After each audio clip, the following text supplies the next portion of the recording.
अध्याय 111। जब वे पृथ्वी पर वापस लौटे तो अनिरुद्ध ने जरा भी समय बर्बाद नहीं किया। उनका समूह तुरंत लॉस एंजिल्स के बीचों बीच स्थित असगार्ड मुख्यालय की ओर चल पड़ा। वायुमंडल की माना घनत्व में भारी गिरावट आई है, रोज ने रास्ते में टिप्पणी की। अनिरुद्ध को वास्तव में कोई फर्क महसूस नहीं हुआ, क्योंकि जब तक वह ग्रह की सतह पर मौजूद था, ग्रह स्वयं उसे ऊर्जा प्रदान कर रहा था। लेकिन जब उसने सक्रिय रूप से फर्क जानने की कोशिश की तो उसने देखा कि दुनिया में मौजूद लगभग 50% ऊर्जा गायब हो गई थी। यह उन बूढ़े लोगों का काम होना चाहिए, इसलिए उन्हें जाने के लिए तैयार रहना चाहिए। वर्ल्ड के केंद्र से संवाद करते समय उसे यह पता चला कि उसे होने वाली माना ऊर्जा की कमी से कोई खास फर्क नहीं पड़ता।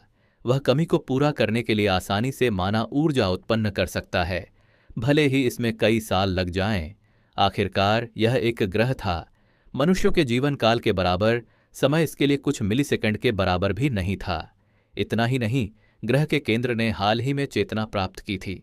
अनिरुद्ध के अलावा इसकी सतह पर रहने वाले किसी भी प्राणी से इसका कोई लगाव नहीं था। यह केवल अपने अस्तित्व और प्रगति के बारे में सोचता था। वर्ल्ड कोर के बारे में सोचते हुए अनिरुद्ध को एक महत्वपूर्ण बात याद आई। अरे, और अधिक रोमांच का अनुभव करने की हड़बड़ी में मैं यह देखना भूल गया कि क्या मैं एपिरॉन को भी बांध सकता हूं। उसने पहले ही इस बात की पुष्टि कर दी थी कि पृथ्वी के अलावा किसी भी अन्य ग्रह की तुलना में उसकी दुनिया से कहीं अधिक मजबूत संबंध है, इसलिए वह इसके माध्यम से शक्ति प्राप्त करने की कोशिश करना चाहता था। उस ग्रह पर बिताए 1 महीने में भी उसके पास काफी खाली समय था। उसके विचार भविष्य को लेकर इतने गहन थे कि वह इतने महत्वपूर्ण कार्य को भूल ही गया था। खैर, मैंने अभी तक पृथ्वी को बांधने के पूरे फायदों का पता भी नहीं लगाया है, इसलिए मुझे लगता है कि यह ठीक है। साथ ही मैं किसी समय एपिरॉन वापस जा सकता हूं और देख सकता हूं कि मैं क्या कर सकता हूं।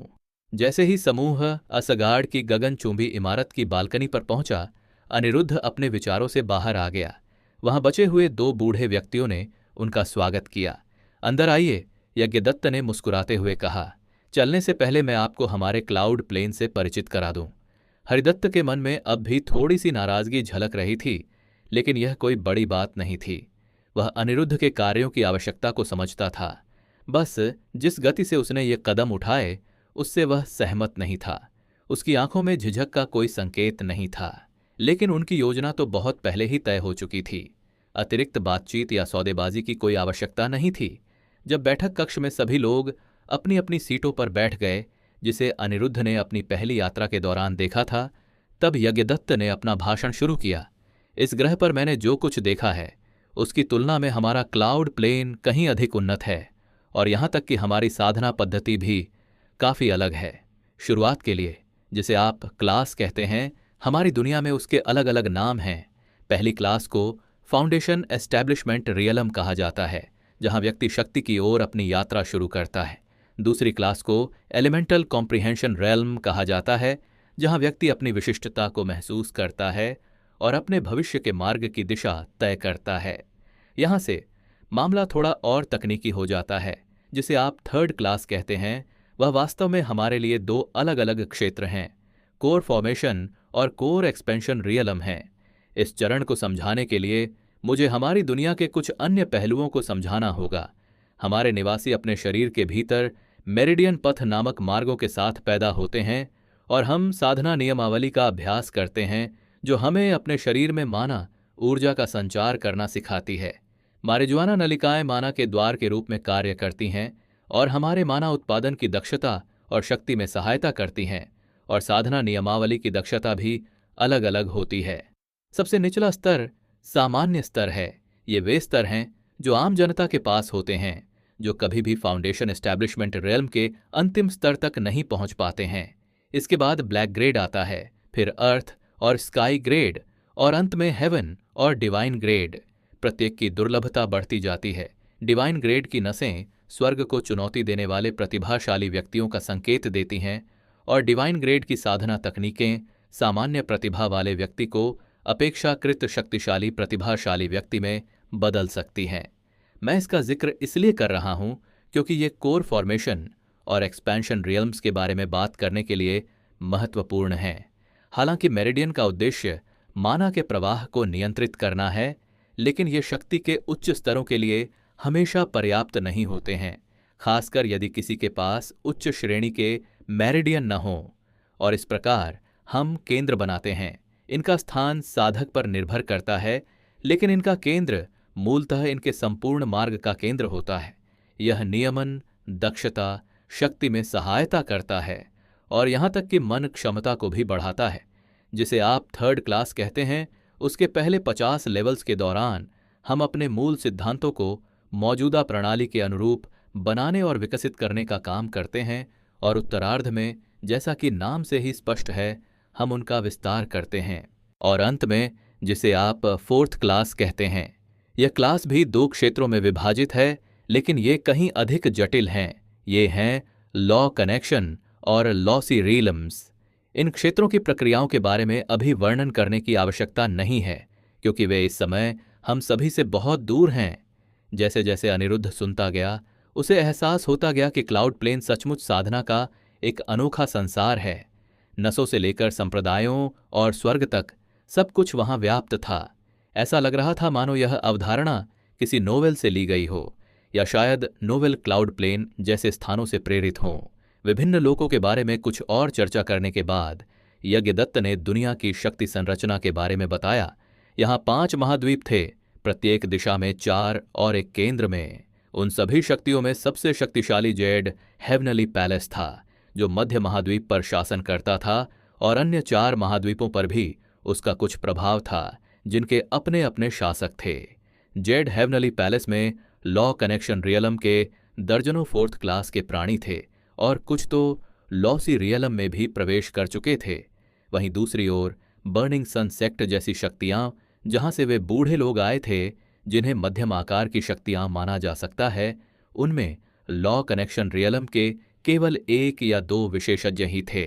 दूसरी ओर थर्ड क्लास के लोग बिना किसी दुर्लभता के दूर दूर तक फैले हुए थे। वस्तुतः दुनिया एपिरॉन से 10 गुना अधिक शक्तिशाली थी। वहां कई प्रमुख कबीले और संगठन थे, और इतने सारे संप्रदाय थे कि उनका नाम लेना मुश्किल था। इसलिए अनिरुद्ध ने यज्ञदत्त की बात बीच में ही काट दी। आखिरकार नई नई बातें सीखना ही तो रोमांच का हिस्सा था। उसे बस एक सामान्य जानकारी चाहिए थी, ताकि वह सबसे अलग थलग न पड़ जाए। सच कहूं तो हमारा बर्निंग सन सेक्ट आप लोगों के लिए उपयुक्त नहीं है। अगर आप हमसे जुड़ते हैं तो आपको पहले से ही एक वरिष्ठ के लेवल का माना जाएगा। मेरी राय में आपको मध्य महाद्वीप की किसी शक्तिशाली संस्था से जुड़ना चाहिए।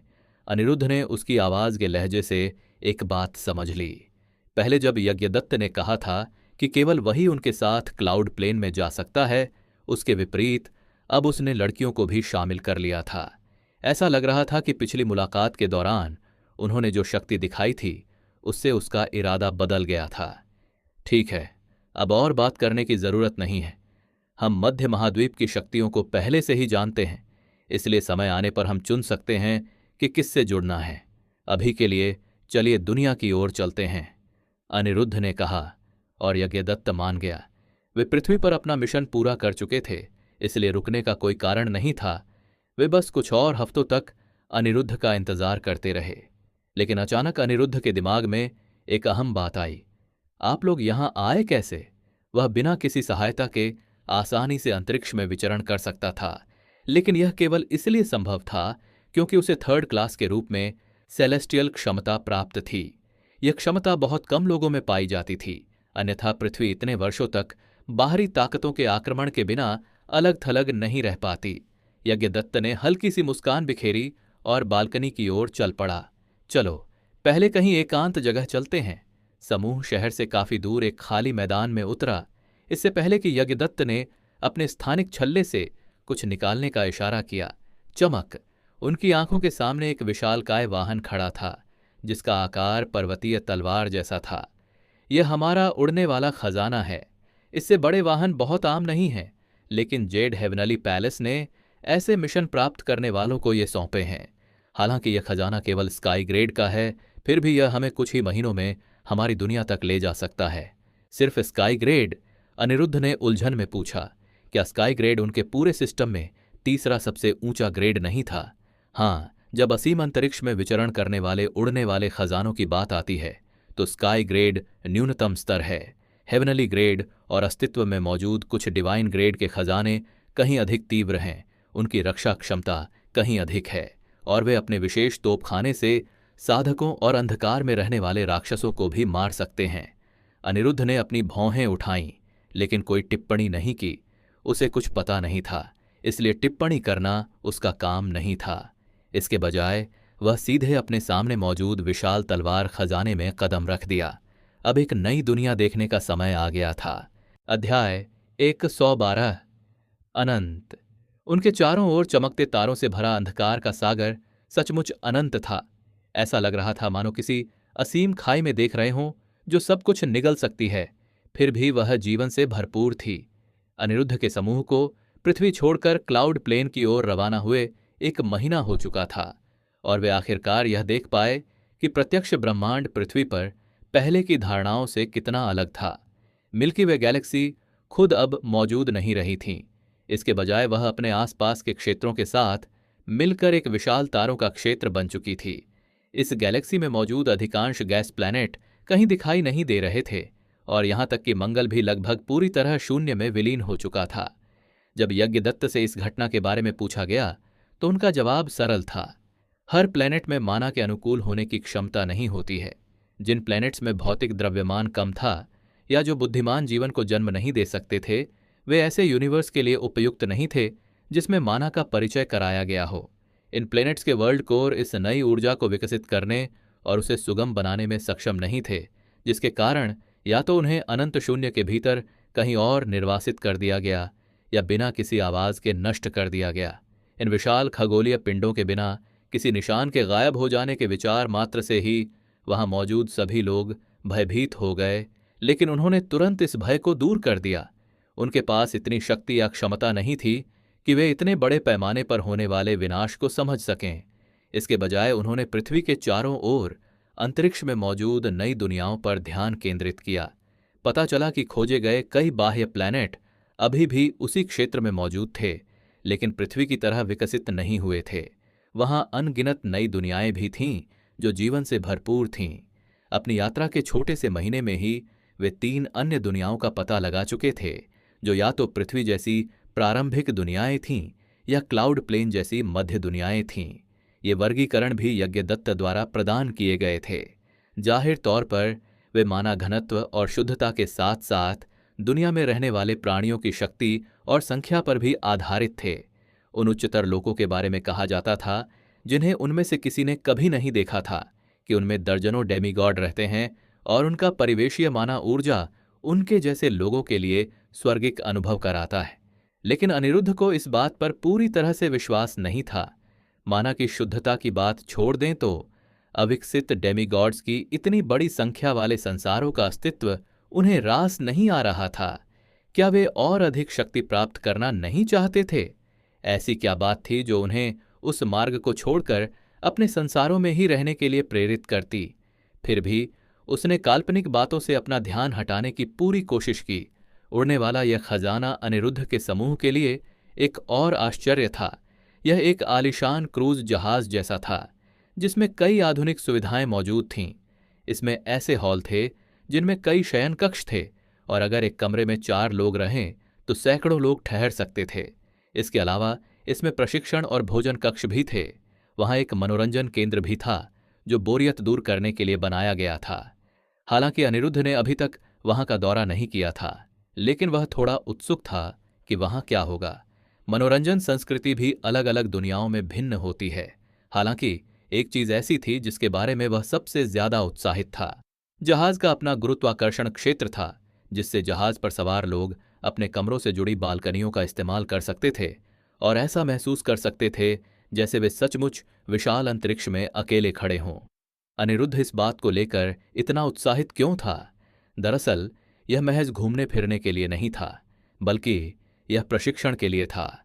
अनिरुद्ध को काफी समय से पता था कि वह नंगे बदन अंतरिक्ष में यात्रा कर सकता है और वह इसे आजमाने के लिए बेताब था। अब एकमात्र समस्या यह थी कि जहाज उसकी पहुंच से कहीं अधिक तेजी से चल रहा था।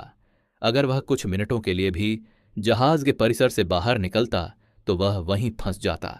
हालांकि वह वापस जहाज पर आ सकता था, लेकिन उसने कभी भी इस स्किल का प्रयोग किसी स्थिर स्थान न रखने वाली वस्तु पर नहीं किया था, इसलिए वह जोखिम नहीं लेना चाहता था। जब उसने रोज को इस बारे में बताया तो रोज ने उसे एक महत्वपूर्ण बात याद दिला दी। क्या आप वेक्टर हेरफेर के माध्यम से इसे स्वयं नहीं कर सकते? अनिरुद्ध ने अपना माथा पीट लिया। उसकी उत्तेजना ने उसे मूर्ख बना दिया था, क्योंकि उसने इस आसान उपाय के बारे में नहीं सोचा था। कुछ देर सोचने के बाद अनिरुद्ध को एहसास हुआ कि यह और भी बेहतर विकल्प है। अगर उसे गुरुत्वाकर्षण क्षेत्र को नियंत्रित करने का अधिकार मिल जाए तो क्या वह अपनी इच्छानुसार अभ्यास नहीं कर पाएगा? फिर भी वेक्टर नियंत्रण से उसकी माना शक्ति कम हो जाती थी, इसलिए वह इसका उपयोग निरंतर क्षेत्र बनाने के लिए नहीं कर सकता था, क्योंकि उसे यह नहीं पता था कि वह कितने समय तक अभ्यास करेगा। अनिरुद्ध को अपनी योजना को अमल में लाने में ज्यादा समय नहीं लगा। अगले ही दिन उसने उड़ने वाली तलवार की सुरक्षा छोड़ दी और उसके पतवार के ऊपर बैठ गया। यहां गुरुत्वाकर्षण अभी भी मौजूद था, लेकिन इसने जहाज को बालकनियों के क्षेत्रों की तरह अलग थलग नहीं किया। इसका कारण शायद यह था कि इसे डिजाइन करने वालों का इरादा जहाज के इस हिस्से पर लोगों के बैठने का नहीं था। फिर भी यह अनिरुद्ध के लिए एकदम सही माहौल था। उसने अभी तक यह समझना शुरू भी नहीं किया था कि आयामी जादू क्या कर सकता है, और बाहरी अंतरिक्ष में होना इसे समझने के लिए सबसे अच्छी जगह थी। ध्यान की अवस्था में प्रवेश करते ही अनिरुद्ध ने पहले से कहीं अधिक स्थानिक माना ऊर्जा की उपस्थिति का अनुभव किया। यह तो स्वाभाविक ही था, क्योंकि वह उस तत्व से घिरा हुआ था। क्या यह वाकई कोई तत्व है? यह स्थानिक ऊर्जा किसी भी ऐसी चीज से कहीं अधिक शक्तिशाली और गहन प्रतीत होती है जिसे केवल एक तत्व कहा जा सकता है। उसने अपनी आंखें खोलीं और उस घूमती हुई परिवेशी माना ऊर्जा को देखने की कोशिश की, जो हमेशा उसकी दृष्टि को रंग देती थी, लेकिन वह ऐसा करने में सक्षम नहीं था। क्या ऐसा इसलिए है क्योंकि वह तत्व मेरे आसपास के अंतरिक्ष की तरह काले रंग का है, या मैं उसे देखने के लिए बहुत कमजोर हूं? उसे हल्का सा आभास था कि यह दूसरा विकल्प है, लेकिन यह बात उसे समझ में नहीं आ रही थी। इससे पहले उसकी आंखों ने कभी धोखा नहीं दिया था, इसलिए अब भी ऐसा नहीं होना चाहिए था। नहीं, उन पर अत्यधिक निर्भर रहना मूर्खता है। अनिरुद्ध ने अपने मन के भटकते विचारों को झटक दिया और अपने आसपास के वातावरण पर ध्यान केंद्रित करने लगा। उसके चारों ओर फैली ऊर्जा में उतार चढ़ाव तो था, लेकिन वह स्थान अविश्वसनीय रूप से शांत था। वह अपने अनुभव की तुलना प्याज छीलने से करना चाहता था, लेकिन यह उपमा पर्याप्त नहीं थी। उसमें इतनी परतें थीं कि उसे प्याज छीलना कहना ठीक नहीं था। अंतरिक्ष क्या है? उन्हें लगता था कि उन्हें इस अवधारणा की अच्छी समझ है, लेकिन यह अनुभव उन्हें गलत साबित कर रहा था। यह निरंतर फैलता रहता है, लेकिन साथ ही साथ अपने आप में सिमट भी जाता है। अगर यह ढह जाए तो परिणाम अराजकता होगी। क्या अंतरिक्ष की उपस्थिति के बिना समय का प्रवाह भी संभव है? समय और स्थान दो परस्पर जुड़े हुए विचार थे। स्थान के बिना समय कहाँ प्रवाहित होगा? समय को कभी कभी केवल मन द्वारा अनुभव की जाने वाली अवधारणा कहा जाता था, और यह एक ऐसी चीज थी जिसे कई प्राणी अलग अलग तरीके से अनुभव करते थे। क्या मस्तिष्क की प्रसंस्करण गति में अंतर समय की अनुभूति को प्रभावित कर सकता है? समय निरंतर बहता रहता है, मानो वह एक अमर और निष्पक्ष नदी हो। वह किसी की राय नहीं सुनता और कभी धीमा नहीं होता। जो चीज बदली वह थी लोगों का समय बिताने का तरीका और उनके पास कितना समय था। अनिरुद्ध को अनंत गुप्त लोक में स्थित प्राचीन मंदिर के भित्तिचित्र याद आए। एपिरॉन पर रहने वाले वे डेमीगॉड कम से कम 10,000 साल तक जीवित रहे। वे समय को कैसे समझते होंगे? उसके लिए उसका मात्र 21 वर्ष का जीवन काल सागर में एक बूंद के समान होगा। वे शायद इससे भी अधिक समय ध्यान में बैठकर व्यतीत करें, जैसा कि वह अभी कर रहे हैं। अगर लोगों के पास समय को रोकने या यहां तक कि उलटने की क्षमता होती तो वे क्या करते? क्या मृतकों को पुनर्जीवित किया जाता? क्या उनकी गलतियों को सुधारा जाता? कई विकल्प थे, लेकिन क्या उनमें से कोई भी सकारात्मक परिणाम देगा? जैसा कि उन्होंने पहले ही समझ लिया था, समय एक निष्पक्ष अवधारणा है। किसी के लिए भी केवल अपने लाभ के लिए एक ही क्षण में समय को इस प्रकार नियंत्रित करना असंभव है जिससे किसी और चीज पर कोई प्रभाव न पड़े। समय एक नदी की तरह है और उस नदी में धारा के विपरीत तैरने से निश्चित रूप से बड़ी बड़ी लहरें उठेंगी। लेकिन क्या मैं इन नतीजों को नजरअंदाज करते हुए अतीत को बदलना चाहूंगा? अनिरुद्ध के लिए इसका जवाब स्पष्ट रूप से नहीं था। उसका पतन, उसके साथ हुआ दुर्व्यवहार और यहां तक कि उसके पिता का लापता होना, ये सभी घटनाएं थीं जिन्होंने उसे आज उस मुकाम तक पहुंचाया जहां वह है और वह आज जैसा व्यक्ति है। उन घटनाओं के बिना वह इतना मजबूत नहीं बन पाता। उन घटनाओं के बिना वह उन लोगों से नहीं मिल पाता जिनकी उसे परवाह थी। शायद वह अपनी मां को ठीक भी नहीं कर पाता। लेकिन दूसरों के लिए वह जानता था कि इस निरंतर विस्तारशील ब्रह्मांड में अनगिनत लोग ऐसे हैं जो अतीत को बदलने के अवसर के लिए अकल्पनीय कृत्य कर सकते हैं। इतने स्वार्थी कृत्य के लिए समय के पहिए को सार्वभौमिक स्तर पर घुमाना बेतुका था, फिर भी अजीब तरह से प्रासंगिक भी था। लेकिन एक छोटे से क्षेत्र में समय को नियंत्रित करने के बारे में क्या इसका संबंध स्थान से है? ये दोनों अवधारणाएं एक दूसरे के पूरक थीं। इन्होंने ब्रह्मांड में द्वैत और संतुलन को प्रदर्शित किया। स्थान के बिना समय कहाँ प्रवाहित होगा और समय के बिना स्थान का विस्तार कैसे होगा? मुझे अचानक समय के बारे में सोचने की इच्छा क्यों होने लगी? उसकी विचार प्रक्रिया मूल लक्ष्य से इतनी भटक गई थी कि वे लगभग भूल ही गए थे कि वे ध्यान कर रहे हैं। हालांकि अनिरुद्ध को इस बात का पता नहीं था कि दो अलग अलग प्रकार की पारदर्शी माना ऊर्जा उसके शरीर के चारों ओर धीरे धीरे हलचल मचाने लगी थी। अध्याय 113। 6 महीने बाद। विशालकाय उड़ने वाले खजाने ने दर्जनों तारामंडलों की यात्रा की थी और कई अद्भुत दृश्य देखे थे जिनमें मृत्यु से त्रस्त उजाड़ दुनिया से लेकर पूरी तरह से एक ही तत्व से बनी दुनिया तक शामिल थीं। सूर्य जैसे तारे मूल रूप से आग के विशाल गोले थे, लेकिन कुछ ऐसे प्लैनेट भी थे जो पूरी तरह से पानी या बिजली से बने थे। रोज और श्रेया के दृष्टिकोण में अभूतपूर्व विस्तार हुआ। दोनों ने अपने पूरे जीवन में केवल 2 ही दुनियाएं देखी थीं जो किसी भी सामान्य व्यक्ति से कहीं अधिक मानी जा सकती है, लेकिन अब उन्हें ब्रह्मांड की विशालता का ज्ञान प्राप्त हो गया था। फिलहाल वे जहाज के मनोरंजन कक्ष में एक मेज पर साथ बैठे थे और किसी भी तरह से अपनी बोरियत दूर करने की कोशिश कर रहे थे।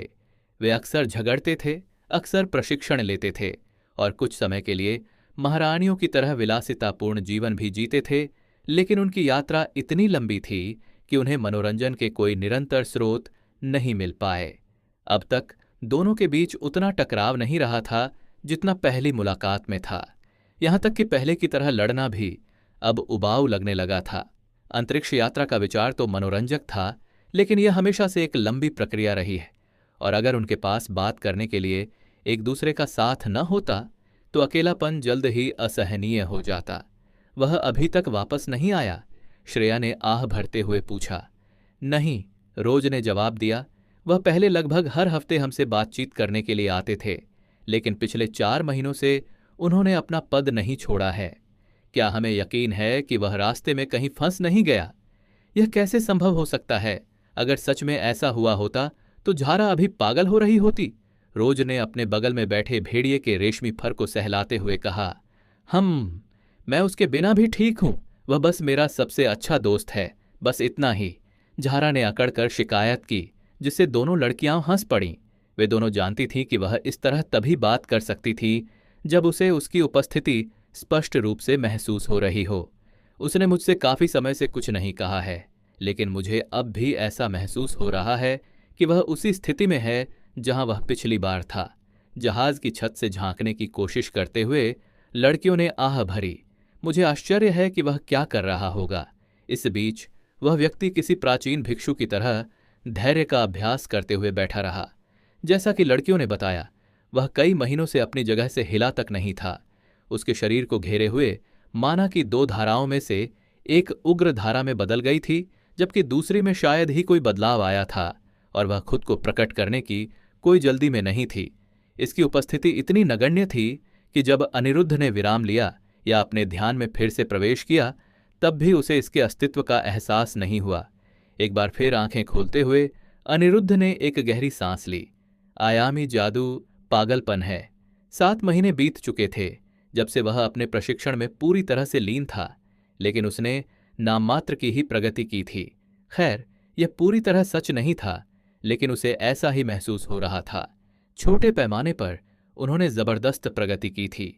उनकी मौजूदा क्षमताओं का और अधिक विकास हुआ और वे अपनी तलवारबाजी कला का अगला रूप बनाने में सक्षम हुए। यह उनका नया द्वितीय रूप था, जिसके बारे में वे लंबे समय से सोच रहे थे। इसकी मुख्य अवधारणा दूरी थी और अब अंतरिक्ष के माध्यम से इसे प्रभावित करना था। इसकी गहराई उनके पिछले रूपों से कहीं अधिक थी, लेकिन चूंकि यह एक ही लक्ष्य पर हमला करने वाला रूप था, इसलिए उन्होंने इसे अपनी तलवारबाजी कला के नए द्वितीय रूप के रूप में स्थापित किया।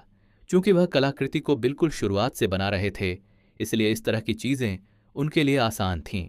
उनकी कला में प्रवाह पर जोर दिया गया था, लेकिन इस अर्थ में नहीं कि चालों का क्रम मायने रखता हो। किसी भी चरण से दूसरे चरण में जाने के लिए प्रवाह की आवश्यकता होती थी, जिसमें किसी भी बाधा को नजरअंदाज किया जाता था।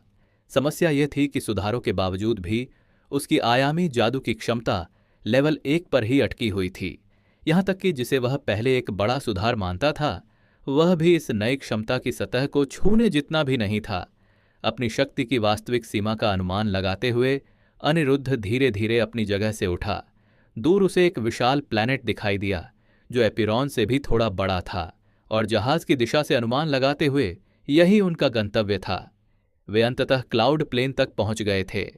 अनिरुद्ध जहाज के निचले हिस्से पर अपनी जगह छोड़कर अंदर मौजूद अन्य लोगों के साथ शामिल हो गया। वहां सिर्फ लड़कियां ही नहीं थीं, बल्कि यज्ञदत्त और हरिदत्त भी इकट्ठा हो गए थे। आखिरकार आप पहुंच ही गए। लगता है आपका प्रशिक्षण सफल रहा। अनिरुद्ध ने हल्की मुस्कान के साथ सिर हिलाया और समूह में शामिल हो गया। अब जब हम यहां आ ही गए हैं, तो मुझे एक और बात की पुष्टि करनी है, अनिरुद्ध ने कहा। क्या हमें नकली नामों का इस्तेमाल करना होगा या हम ऐसे ही काम चला लेंगे? यज्ञदत्त ने कुछ देर सोचा, लेकिन अंत में सिर हिला दिया। इसकी कोई जरूरत नहीं होनी चाहिए। हालांकि हमारे नाम आपके गृहलोक में नामों से मिलते जुलते हैं, लेकिन अन्य नामों का होना भी असामान्य नहीं है। हमारी दुनिया में असंख्य संस्कृतियां हैं, जिनमें से कुछ आपकी अपनी संस्कृति से भी मिलती जुलती हैं, और चूंकि आप मध्य महाद्वीप की ओर जा रहे हैं, इसलिए आपको वहां काफी मिश्रित आबादी मिलेगी। यह 5 महाद्वीपों में सबसे बड़ा और सबसे उन्नत है, और यह एक ऐसा स्थान है जहां अनेक संस्कृतियां मिलती हैं। अनिरुद्ध ने अपनी आंखों में थोड़ी निराशा छुपाते हुए सिर हिलाया। त्यान लौंग या यांग लिंटियन या ऐसा ही कुछ बनना मजेदार होता। खेतीबाड़ी अनिरुद्ध की पसंदीदा विधाओं में से एक थी, इसलिए उन नॉवेल्स में पात्रों की तरह अभिनय करने के लिए उनमें काफी उत्साह था। लेकिन उन्होंने इन विचारों को झटक दिया।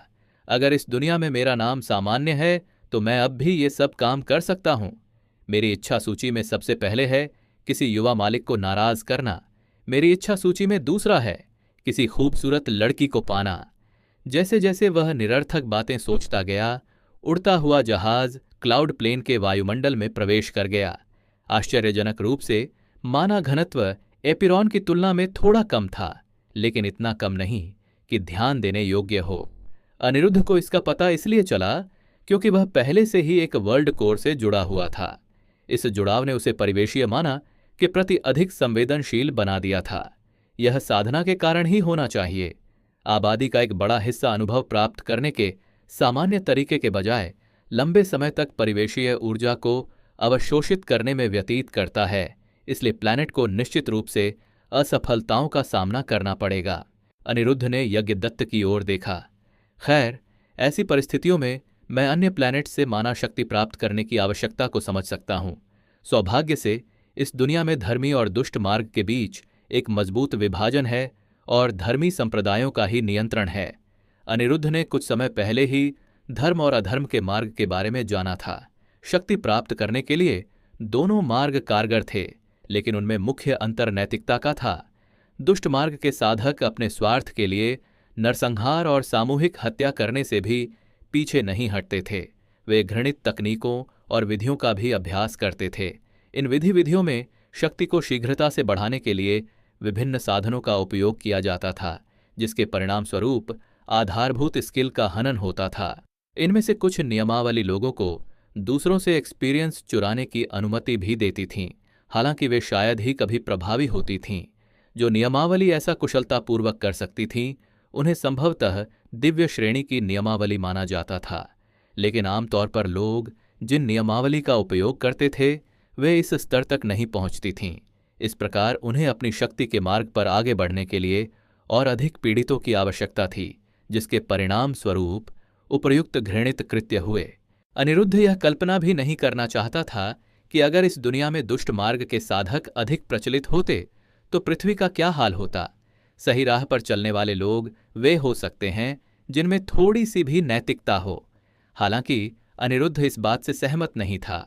उसने जो पढ़ा और अनुभव किया था उसके अनुसार सही राह पर चलने वाले लोग आमतौर पर खुलेआम साजिश रचने के बजाय छुपकर साजिशें करने वाले होते थे।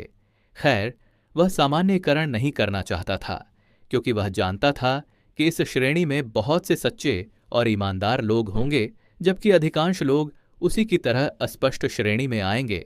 उसे छुपकर साजिश रचने वाले लोगों से भी कोई आपत्ति नहीं थी, बल्कि वे उसकी राजनीतिक समझ और तार्किक सोच को विकसित करने में मदद करेंगे। इन लोगों के शिखर पर जेड हेवनली पैलेस स्थित था। इसका नाम ही भव्य था, लेकिन इसका रुतबा उससे भी कहीं अधिक था। यदि जेड हेवनली पैलेस लोगों को दाईं ओर जाने का निर्देश देता तो बाईं ओर जाने का साहस बहुत कम लोगों का होता। क्या मुझे उनसे जुड़ने का लक्ष्य रखना चाहिए?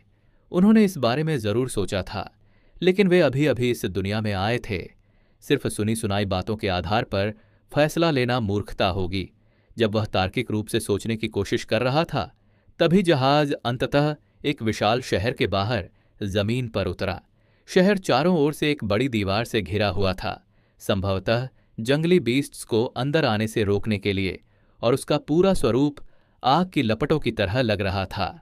हमारे बर्निंग सन सेक्ट में आपका स्वागत है, यज्ञदत्त ने उड़ते हुए खजाने का दरवाजा खुलते ही कहा। आसपास के विभिन्न दृश्यों को देखकर वह हल्के से मुस्कुराया और आगे बोला, और इससे भी महत्वपूर्ण बात, हमारे क्लाउड प्लेन में आपका स्वागत है। अध्याय 114। अनिरुद्ध ने स्पष्ट जिज्ञासा के साथ अपने आसपास के वातावरण को देखा। इस समय अनिरुद्ध का समूह पश्चिमी महाद्वीप पर था, जहां बर्निंग सन सेक्ट स्थित था, क्योंकि यज्ञदत्त और हरिदत्त उसी ओर जा रहे थे। और सामने के शहर को देखकर ही अनिरुद्ध समझ गया कि इस दुनिया पर पूर्वी प्रभाव कितना गहरा है। वैसे तो इसे प्रभाव कहना उचित नहीं होगा, क्योंकि दोनों दुनियाओं का आपस में कोई संबंध नहीं था, लेकिन पृथ्वी पर पले बढ़े व्यक्ति को पैगोडा और पूर्वी शैली की वास्तुकला देखकर ऐसा ही महसूस हुआ। लेकिन उसे लगा कि कुछ गड़बड़ है। यह दृश्य ही अलग नहीं था, बल्कि उस वातावरण में कुछ ऐसा था जो क्लाउड प्लेन को अनिरुद्ध द्वारा देखे गए अन्य दो संसारों से अलग करता था। वह जिस हवा में सांस ले रहा था उसमें उसे यह महसूस हो रहा था। ऐसा लग रहा था मानो इस दुनिया में एक ऐसी आध्यात्मिकता समाहित हो जो एपिरॉन में नहीं थी। पृथ्वी की तो बात ही छोड़िए, पृथ्वी पर माना और नए अवलोकन योग्य यूनिवर्स का कोई अध्येता नहीं था, इसलिए इसमें इस प्रकार की विशिष्टता नहीं थी।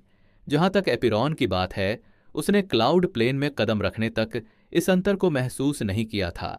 उसने सोचा था कि यह परिवेशीय माना की बढ़ी हुई गुणवत्ता का मात्र प्रभाव है, लेकिन बात सिर्फ इतनी ही नहीं थी। एपिरॉन का वातावरण शांतिपूर्ण होने के साथ साथ रोमांचकारी भी था, जिसने अनिरुद्ध की रुचि जगा दी। वहीं क्लाउड प्लेन का वातावरण अधिक निर्मम और शक्ति के लिए प्यासा प्रतीत होता था। इस वातावरण में कुछ ऐसा था जिसने अनिरुद्ध को मोहित कर लिया और उसका खून खौल उठा। यह संभव नहीं था कि पूरी दुनिया लगातार हिंसा की स्थिति में हो, लेकिन उसे लगा कि उसे यहां जिस संघर्ष और दबाव का सामना करना पड़ेगा वह एपिरॉन से कहीं अधिक होगा। फिलहाल अनिरुद्ध का समूह यज्ञदत्त से अलग हो चुका था, क्योंकि दुनिया में आने के साथ ही उनका सहयोग समाप्त हो गया था। हरिदत्त के मन में उनके प्रति थोड़ी सी नाराजगी होने और यज्ञदत्त की संप्रदाय के भीतर जिम्मेदारियों को देखते हुए संभावना यही है कि वे कुछ समय के लिए या शायद कभी भी दोबारा नहीं मिलेंगे। तो क्या किसी के पास इस बारे में कोई सुझाव है कि हमें आगे कैसे बढ़ना चाहिए? उन्होंने पूछा। हमने पहले जो सीखा है उसके आधार पर हमें चारों छोटे महाद्वीपों पर कोई चुनौती नहीं मिलेगी, क्योंकि हम पहले से ही इन मध्यम आकार के संप्रदायों में वरिष्ठ माने जाते हैं। बेहतर होगा कि हम सीधे मध्य महाद्वीप की ओर चलें। रोज ने जवाब दिया, हाँ, मुझे भी लगता है कि हमें सीधे वहीं जाना चाहिए। जब तक मुझे गंभीर दबाव का सामना नहीं करना पड़ेगा तब तक मुझे खुद को सुधारने का मौका नहीं मिलेगा, श्रेया ने दृढ़ भाव से कहा। उन तीनों में से श्रेया सबसे कम सहज महसूस कर रही थी। पिछले कुछ महीनों में जो कुछ भी हुआ था वह उसके लिए बिल्कुल अवास्तविक था। क्लाउड प्लेन तक पहुंचने की अपनी लंबी यात्रा के दौरान ही उन्हें आखिरकार वास्तविकता का एहसास हुआ। सबसे पहले उसकी मुलाकात अनिरुद्ध से दोबारा हुई। जब बात उसकी आती थी तो वह हमेशा अनजाने में ही उससे जुड़ी किसी भी समस्या से बचने की कोशिश करती थी। उसे दोबारा मिलने का उसका दृढ़ निश्चय इतना प्रबल था कि वह लगभग पागलपन की हद तक पहुंच गई थी, और इस दृढ़ निश्चय के पीछे उसके लिए उसकी भावनाएं थीं। लेकिन जब उनकी मुलाकात हुई तो वह अपनी एक प्रेमिका को साथ लेकर आया था। वह बेहद दुखी हुई, लेकिन उसने खुद को मजबूत दिखाने की पूरी कोशिश की। जैसे जैसे वे धीरे धीरे अपने पुराने रिश्ते में वापस लौट रहे थे, उसने उसके प्रति अपनी तीव्र भावनाओं को दबाना शुरू कर दिया। फिर भी हालात पहले जैसे नहीं थे। अनिरुद्ध अब वैसा बच्चा नहीं रहा था जैसा पहले हुआ करता था। वह हमेशा किसी और चीज पर ध्यान केंद्रित करता था, पहले की तरह मौज मस्ती नहीं करता था, और उसका पूरा व्यक्तित्व उदासीनता की ओर बढ़ता हुआ प्रतीत होता था। उसे पुराने अनिरुद्ध की याद आती थी, लेकिन उसने इस बारे में कुछ नहीं कहा। क्या उसे कहने का अधिकार भी था? उसे इस बात का कोई अंदाजा नहीं था कि 4 साल अलग रहने के दौरान अनिरुद्ध ने क्या क्या झेला होगा, लेकिन वह जानती थी कि वह बहुत कष्टदायक था, और इस तरह उसने एक बार फिर इस मुद्दे को टाल दिया। निफ्लहाइम में घुसपैठ होने तक वह पहले की तरह ही अपना जीवन जीती रही। उस समय उसे रोमांच और भय दोनों का अनुभव हुआ। उसे सहयोगियों के साथ खतरे में उतरने से मिलने वाली नई अनुभूति का भरपूर आनंद मिला, लेकिन उसे ब्रह्मांड की विशालता और क्रूरता को समझने का भी मौका मिला। उस दिन उसने जो दृश्य देखे थे वे कभी कभी उसके सपनों में भी आते थे, लेकिन वह अब भी उन्हें नजरअंदाज करती थी। और उसके बाद उसने एक नई दुनिया की यात्रा की। उसने दर्शनीय स्थलों को देखा, उसे एक नई तलवार दी गई, और यहाँ तक कि उसने एक ऐसे प्राणी के साथ भोजन भी किया जिसकी शक्ति अथाह प्रतीत होती थी। हर मुश्किल घड़ी में वह बस हालात के साथ चलती रही। उसने चीज़ों के बारे में ज्यादा गहराई से न सोचने का फैसला किया, क्योंकि उसे लगता था कि अगर उसने ऐसा करने की कोशिश की तो उसका दिमाग बहुत ज्यादा गर्म हो जाएगा। लेकिन तभी वह एक अंतरिक्ष यान में सवार होकर दूसरी दुनिया में पहुंच गई। उसे 7 महीने का समय दिया गया, जहां उसके साथ केवल रोज और झारा ही थीं। उन 7 महीनों के दौरान सब कुछ उसके लिए बिखर गया। जिस वास्तविकता से वह बचने की हर संभव कोशिश कर रही थी, अंततः वह उसके सामने आ ही गई। जब उसने जहाज की विशाल खिड़कियों से बाहर देखा और चारों ओर टिमटिमाते तारों को देखा, तो उसे एहसास हुआ कि महज 2 महीनों में उसका जीवन पूरी तरह से उलट पुलट हो गया था। उसे यह बात पसंद नहीं थी कि अनिरुद्ध उसके अलावा किसी और के साथ था, लेकिन क्या वह शिकायत कर सकती थी? सच कहूं तो उसे रोज भी पसंद थी, भले ही सिर्फ एक दोस्त के रूप में ही सही। उसे आखिरकार प्रतिद्वंद्वी होने का अनुभव मिल गया था। कभी कभी वह चाहती थी कि रोज और भी घमंडी और घृणास्पद हो, ताकि वह अपने अनचाहे विचारों को सही ठहरा सके, लेकिन उसने उस भावना को जबरदस्ती दबा दिया। वह किसी रूढ़िवादी ईर्ष्यालु लड़की की तरह नहीं बनना चाहती थी। उसने अनिरुद्ध की सिर्फ दोस्त बनकर रहने की पूरी कोशिश की, ताकि वह उस पर भरोसा कर सके। लेकिन क्या ऐसा करना कभी आसान था? बचपन से ही उसके मन में अनिरुद्ध के लिए आकर्षण था। कल्पना कीजिए कि 10 साल तक अपने दिल में ये भावनाएं दबाकर रखने से ये कितनी गहरी हो गई होंगी। उसे अपनी कमजोरी का एहसास भी बड़ी मेहनत से कराया गया। हालांकि अनिरुद्ध और रोज ने कभी इस बारे में कुछ नहीं कहा, यहाँ तक कि जब भी संभव हुआ उन्होंने उसे शामिल भी नहीं किया, लेकिन उनके सूक्ष्म कार्यों ने उसे उस कमी को समझने में मदद की। इस बात का प्रमाण यह था कि उन्होंने लगभग उसे इस साहसिक यात्रा पर अपने साथ आने की अनुमति नहीं दी थी। वह कमजोर थी और अभी भी 2nd क्लास में थी, जबकि वे 3rd क्लास में थे। उसने निफ्लहेम के अंधकारमय राक्षसों से लड़ते समय उनकी शक्ति देखी थी, और उसने यह भी देखा था कि अनिरुद्ध मारने में कितना निडर था। वह जानती थी कि उसकी वर्तमान सोच भविष्य में काम नहीं आएगी। उसे हाल ही में माना सर्किट के बारे में पता चला था, और शक्ति प्राप्त करने के प्रयास में उसने क्लाउड प्लेन की यात्रा के दौरान अपना खुद का सर्किट बनाया था। श्रेया खुश तो थी, लेकिन साथ ही साथ उसे अपनी स्थिति से नफरत भी थी। और जब उसने सोचा कि वह इसे कैसे बदल सकती है, ताकत, यही एक बात उसके दिमाग में आई। अगर वह मजबूत होती तो वह अपने दोस्तों के साथ कंधे से कंधा मिलाकर चल सकती थी, और अगर वह मजबूत होती तो वह अपने फैसले खुद ले सकती थी और सम्मान पा सकती थी। भले ही यह उसकी सुरक्षा की चिंता से ही क्यों न हो, श्रेया को किसी का संरक्षण मिलना बिल्कुल पसंद नहीं था। इसलिए उसने क्लाउड प्लेन की इस यात्रा में रोज से आगे निकलने और उससे भी बेहतर प्रदर्शन करने का लक्ष्य बना लिया। उसे पता था कि बाद में वे अनिरुद्ध से अलग हो जाएंगे, लेकिन उसे कोई चिंता नहीं थी। इसका मतलब सिर्फ इतना था कि उसे इतना परिपक्व होना था कि दोबारा मिलने पर वह अनिरुद्ध को प्रभावित कर सके। और फिर शायद उसने इस विचार को निरर्थक समझकर झटक दिया। अंततः जब तक वह दूसरों से मुकाबला नहीं कर लेती, तब तक उसके लिए और कुछ मायने नहीं रखता था। श्रेया अपने संकल्प पर अडिग थी। पिछले 4 वर्षों के विपरीत जब उसने अनिरुद्ध के लिए, या यह सुनिश्चित करने के लिए कि वह फिर कभी ऐसी ही स्थिति में न फंसे, ताकत हासिल की थी। इस बार वह यह सब अपने लिए कर रही थी। बेशक वह पहचान पाना चाहती थी और बेशक वह प्रशंसा भी चाहती थी, लेकिन ये सब गौण था। वह ताकत चाहती थी ताकि वह जब चाहे जो चाहे हासिल कर सके। यह कोई भव्य लक्ष्य नहीं था, लेकिन दृढ़ निश्चय वाला लक्ष्य था। यह ऐसा लक्ष्य था जिसका वह शिखर तक पहुंचने तक अनुसरण कर सकती थी। और अब जब उसे आखिरकार एक दिशा मिल गई थी तो बस उसे अमल में लाना बाकी था। श्रेया, तुम वहां हो? श्रेया अपने विचारों से तब बाहर निकली जब एक बड़े हाथ ने लगातार उसके चेहरे पर थपथपाया।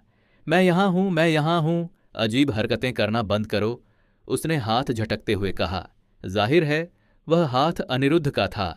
अरे सॉरी, आप थोड़ी देर के लिए कहीं खो गए थे। लगता है हम आखिरकार समुद्र तक पहुंच गए हैं। तभी श्रेया ने अपने आसपास के माहौल पर ध्यान दिया। जब वह सोच में डूबी हुई थी, तब तक उनकी पिछली बातचीत खत्म हो चुकी थी। वे उड़ने से पहले समुद्र तक पहुंचने के लिए पश्चिमी महाद्वीप के किनारे की ओर बढ़ रहे थे, लेकिन श्रेया अवचेतन रूप से ही उनका पीछा कर रही थी। अब जब वह अपने विचारों से जाग उठी थी तो वह आखिरकार अपने आसपास के वातावरण की सराहना करने में सक्षम हो गई थी। विशाल जलगाशी की लहरें महाद्वीप के रेतीले तट से टकरा रही थीं। ये क्लाउड प्लेन का क्लाउड सागर है। ये जलराशि महाद्वीपों की तुलना में दुनिया के बहुत बड़े हिस्से में फैली हुई थी, इसलिए इसका नाम स्वयं दुनिया के नाम पर रखा गया था। इस विशाल समुद्र को पार करते हुए समूह मध्य महाद्वीप पर पहुंच जाएगा, जहां से उनकी यात्रा शुरू होगी। अपने सामने के शांत दृश्य को देखते हुए श्रेया के मन में केवल एक ही विचार था, मैं हर चीज को पार कर जाऊंगी। अध्याय 115। क्लाउड सागर इतना विशाल था कि कई साधकों के पास इसे पूरी तरह से पार करने की क्षमता नहीं थी, जिसके कारण वे अपने अपने महाद्वीपों पर ही फंसे रह गए। सबसे पहले तो क्लाउड प्लेन के 4 परिधीय महाद्वीप इतने विशाल थे कि अगर कोई ऐसा करने की इच्छा न रखता हो तो उसे उन्हें छोड़ने की आवश्यकता नहीं होती। इसलिए बहुत कम लोगों ने ऐसा करने की कोशिश की, लेकिन जिन्होंने कोशिश की उनमें से बहुत कम ही सफल हो पाए। दूरी के कारण एक ही बार में पूरी दूरी पार करने की कोशिश करने वाले किसी भी व्यक्ति की ऊर्जा कम हो सकती थी। इसके अलावा समुद्र का खतरा भी था। ऐसा नहीं था कि केवल पृथ्वी पर ही समुद्री बीस्ट आतंक मचाते थे, बल्कि पृथ्वी तो इसका एक शुरुआती उदाहरण थी। क्लाउड प्लेन जैसी प्राचीन दुनियाओं के लिए समुद्र और भी अधिक भयावह रहा होगा। हालांकि ऐसे जहाज मौजूद थे जिनका इस्तेमाल लोग अलग अलग महाद्वीपों की यात्रा करने के लिए करते थे, लेकिन वे बेहद दुर्लभ थे और केवल समाज के उच्च वर्ग के लोगों के लिए ही थे। सौभाग्यवश सतह के पास रहने वाले समुद्री बीस्ट आमतौर पर अपनी अधिकतम शक्ति पर 3rd क्लास के ही होते थे, इसलिए ऐसी सेवा संभव हो पाती थी। लेकिन गहराई से कहीं अधिक शक्तिशाली समुद्री बीस्ट के प्रकट होने का खतरा हमेशा बना रहता था। क्लाउड सागर में कोई भी पूर्ण सुरक्षा की गारंटी नहीं दे सकता था। फिलहाल अनिरुद्ध का समूह इन खतरों का प्रत्यक्ष अनुभव कर रहा था। ज़ारा काफी ऊंचाई पर उड़ रही थी, जिसके कारण समुद्री बीस्ट उन तक नहीं पहुंच पा रहे थे, लेकिन उन्होंने कोशिश करना नहीं छोड़ा। वे अक्सर विशालकाय बीस्ट को देखते थे, जिनमें से कुछ पृथ्वी के बीस्ट से मिलते जुलते थे, जबकि कुछ पूरी तरह से पौराणिक थे, जो उनकी ओर कूदते हुए उन्हें पूरा निगलने की कोशिश करते थे। ये नज़ारा सचमुच अद्भुत था, खासकर इसलिए कि समूह में लगभग हर कोई अकेले ही इन बीस्ट का मुकाबला कर सकता था। उन्होंने इस अनुभव को एक तमाशे के रूप में लिया, लेकिन उन्होंने अपनी सतर्कता कम नहीं की। यज्ञदत्त ने उन्हें क्लाउड सागर और उसमें रहने वाले बीस्ट के बारे में चेतावनी दी थी और विशेष रूप से एक बीस्ट की ओर इशारा किया था। अगर कभी आपको कोई तूफान अपनी ओर आता हुआ दिखे तो हमेशा विपरीत दिशा में भागें, उन्होंने कहा था। ये कोई प्राकृतिक तूफान नहीं है, ये उन विशालकाय समुद्री ड्रैगनों में से एक है जो कभी कभी शिकार करने के लिए सतह पर आते हैं। समुद्री ड्रैगनों का वर्णन इमारतों से भी बड़े विशालकाय सांपों के रूप में किया गया था, लेकिन फिर भी वे पूर्वी ड्रैगनों की श्रेणी में आते थे। हालांकि उन्हें हर कीमत पर उनसे बचने के लिए कहा गया था। अनिरुद्ध उस मुठभेड़ की प्रतीक्षा कर रहा था, अगर वह कभी हुई तो। उसने अपनी यात्रा की शुरुआत में एक ड्रैगन से मुलाकात की थी, लेकिन उसने अभी तक किसी ऐसी चीज का सामना नहीं किया था जिसे विश्वासपूर्वक ड्रैगन कहा जा सके, और वह किसी ड्रैगन से मिलने और संभवतः उसे खा जाने के लिए बेताब था। अनिरुद्ध की काबिलियत की तो बात ही छोड़िए, उसने बहुत लंबे समय से अपने शरीर का विकास नहीं किया था। ऐसा करने के लिए उपयुक्त बीज थे ही नहीं। इसके अलावा जिस लेवल पर वे अब पहुंच चुके थे, उस लेवल पर बीस्ट बुद्धिमान जीव थे जो बेवजह संघर्ष नहीं करते थे। खैर, अगर मुझे संघर्ष ही चाहिए तो मुझे मध्य महाद्वीप में इसकी कोई कमी नहीं होनी चाहिए। मध्य महाद्वीप की प्रमुख शक्तियां मुख्य रूप से 5 संप्रदायों और 4 प्रमुख कुलों में विभाजित थीं। ये संप्रदाय थे एजोर लोटस संप्रदाय, डिवाइन ड्रैगन टेम्पल, सुप्रीम फेरी पैराडाइज, सेलेस्टियल स्टार पैलेस और अंत में जेड हेवनली पैलेस। मध्य महाद्वीप के 4 प्रमुख कुल वांग, नोवारिय, तेजोनिक्स और लॉन्ग कुल थे। 4 प्रमुख कुलों के विपरीत, जिनकी शक्ति लगभग बराबर थी, संप्रदायों ने अपने लिए एक रैंकिंग निर्धारित की थी जो उपर्युक्त क्रम का पालन करती थी, अंतिम से पहले तक। ये निर्धारण शिष्यों की संख्या और शक्ति के साथ साथ गुप्त लोक और क्षेत्रीय प्रतियोगिता आयोजनों में संप्रदायों की स्थिति पर आधारित थे। दुर्भाग्य से क्षेत्रीय टूर्नामेंट अभी भी 5 साल दूर था, इसलिए अनिरुद्ध को शायद ही उसमें प्रतिस्पर्धा करने का मौका मिलेगा, लेकिन उसे उस तारीख की जानकारी नहीं थी जब गुप्त लोक खुलेगा। उन्हें पहले से ही एक गुप्त लोक में अनुभव था, इसलिए वे एक और गुप्त लोक में प्रवेश करने की संभावना से उत्साहित थे। महाद्वीप के भीतर भी दर्जनों छोटे संप्रदाय थे, लेकिन उनका शायद ही कभी उल्लेख किया जाता था, क्योंकि उनके अनुयायी मुख्य रूप से उन लोगों में से आते थे जो शीर्ष 5 संप्रदायों में स्वीकार किए जाने में असफल रहे थे। इनके अलावा एक रसायन शास्त्र संघ भी था, जिसका प्रभाव 5 महाद्वीपों में फैला हुआ था। साथ ही अन्य सहायक बल भी थे। हालांकि इन बलों के लिए निष्ठा अनिवार्य नहीं थी, क्योंकि कोई व्यक्ति किसी संप्रदाय में रहते हुए भी इनमें शामिल हो सकता था। अनिरुद्ध ने एपिरॉन पर मौजूद एडवेंचरर्स गिल्ड की तरह काम करने वाले एक मर्सनरी गिल्ड के बारे में भी सुना था, लेकिन उसका प्रभाव उतना व्यापक नहीं था। इसे पहले उल्लेखित सहायक शक्तियों में गिना जाता था।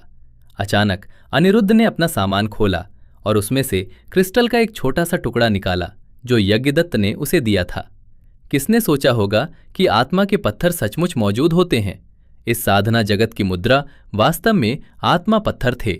हालांकि वे ठीक वैसे नहीं थे जैसा कि उसने अनगिनत साधना नॉवेल्स में पढ़ा था। वे क्रिस्टलीकृत माना से बने थे, लेकिन वे बिल्कुल भी दुर्लभ नहीं थे। ऐसा लगता है कि इस दुनिया ने माना के परिचय के समय से ही इनका उत्पादन शुरू कर दिया था। हालांकि आत्मा पत्थर का उपयोग साधना या माना क्षमता बढ़ाने के लिए नहीं किया जा सकता था, क्योंकि उनके भीतर मौजूद माना शुद्ध नहीं थी। ये विभिन्न प्रकार की ऊर्जाओं से दूषित थी, जिसके परिणाम स्वरूप पारदर्शी क्रिस्टल बने, जिन्हें आत्मा पत्थर के नाम से जाना जाने लगा। बिना किसी स्पष्टीकरण के भी अनिरुद्ध ये बात समझ गया था। आखिरकार उसने स्वयं शुद्ध माना को क्रिस्टलीकृत किया था और उसका स्वरूप और क्षमता देखी थी। उसके द्वारा बनाए गए वे माना मोती हानि रहित मुद्रा की बजाय संपीड़ित बमों की तरह काम करते थे। जैसे ही अनिरुद्ध ने अपने हाथ में मौजूद आत्मा पत्थर से अपना ध्यान हटाया, उसने दूर जमीन की एक परछाई देखी। हालांकि वे बिल्कुल पास नहीं थे, लेकिन बहुत दूर भी नहीं थे। सच कहे तो उन्हें लगा था कि यात्रा में 1 महीना और लग जाएगा, लेकिन ज़ारा की तेज गति ने यात्रा को काफी सुविधाजनक बना दिया। अभी सिर्फ 1 हफ्ता ही बीता था, लेकिन उन्हें लग रहा था कि वे 1 दिन में ही अपने गंतव्य पर पहुंच जाएंगे। लेकिन ऐसा लग रहा था मानो आकाश ही नहीं चाहता था कि उनकी यात्रा सुगम हो। जब बाकी सभी को बादलों के सागर को पार करने के लिए संघर्ष करना पड़ रहा था, तो वे शांतिपूर्वक इसे कैसे पार कर सकते थे। दूर से एक भयंकर तूफान उनकी ओर बढ़ता हुआ दिखाई दिया। ये एक बवंडर जैसा लग रहा था, जिसमें हवाएं इतनी तेज गति से चल रही थीं कि किसी भी कमजोर प्राणी को चीर सकती थीं। बिजली इतनी तेज चमक रही थी कि समुद्र के पानी को पिघला देती थी, और लहरें इतनी ऊंची उठ रही थीं कि सुनामी के बराबर थीं। ये एक वास्तविक प्राकृतिक आपदा थी, फिर भी इसमें कुछ भी प्राकृतिक नहीं था। उस तूफान के बीच अनिरुद्ध एक विशाल छाया को चुपचाप हवा में तैरते हुए देख सका। क्लाउड सागर का मशहूर समुद्री ड्रैगन है ना, उनमें मौसम को नियंत्रित करने की जन्मजात क्षमता होती है और उनका लगाव पानी और बिजली से होता है। अगर किसी का सामना यात्रा के दौरान समुद्री ड्रैगन से हो जाए तो उसके पास शीघ्र मृत्यु की प्रार्थना करने के अलावा कोई चारा नहीं होता। श्रेया और रोज ने आने वाले तूफान को डर के साथ देखा। हालांकि उन्हें कुछ हद तक भरोसा था कि अगर वे मिलकर काम करें तो युद्ध जीत सकते हैं, लेकिन सामने के दृश्य को देखकर उनके मन में पनप रहे डर को ये विश्वास दबा नहीं सका। अनिरुद्ध, बेहतर होगा कि हम अपनी यात्रा तेज कर लें ताकि हमारा सामना उस चीज से ना हो। ऐसा लगता है कि हम बाल बाल बचेंगे। हालांकि अनिरुद्ध के विचार इस धारणा से बिल्कुल भी मेल नहीं खाते थे। उसे अचानक ऐसी प्यास महसूस हुई जो उसने काफी समय से महसूस नहीं की थी, शायद काल कोठरी में बिताए दिनों के बाद से भी नहीं। उसकी आंखों का रंग बदलने लगा और आमतौर पर शांत रहने वाली उसकी नीली आंखों की जगह खून जैसा लाल रंग दिखने लगा। उसके दांत नुकीले हो गए और उसकी उंगलियां भी पंजों जैसी हो गईं। उसकी मांसपेशियां तन गईं और गला गर्म हो गया। उसे आसमान की ओर दहाड़ने की तीव्र इच्छा हुई। उसका खून खौल उठा, मानो उसके भीतर कुछ ऐसा था जो इस मुठभेड़ से पीछे हटने को तैयार नहीं था, और ऐसा ही हुआ। ड्रैगन से प्राप्त उसके गुण इस विशालकाय जीव के सामने चुनौती का सामना कर रहे थे, जो स्वयं भी ड्रैगन का वंशज था। उसे समुद्री ड्रैगन पर अपना वर्चस्व स्थापित करने की आवश्यकता महसूस हुई। अनिरुद्ध की आभा बदलने लगी। उसका रंग उसकी आंखों के खून जैसे लाल रंग से मेल खाने लगा, क्योंकि उसकी रक्त पिपासा रिसने लगी थी, जिससे समुद्री ड्रैगन का ध्यान उसकी ओर आकर्षित हो गया। उसकी निगाहों को भांपते ही अनिरुद्ध का उत्साह बढ़ गया, क्योंकि एक खास तरह की भावना ने उसकी अंतरात्मा को झकझोर दिया। ये एक ऐसी अनुभूति थी जिसे वो पिछले कुछ वर्षों में इसकी निष्क्रियता के कारण लंबे समय से भूल चुका था।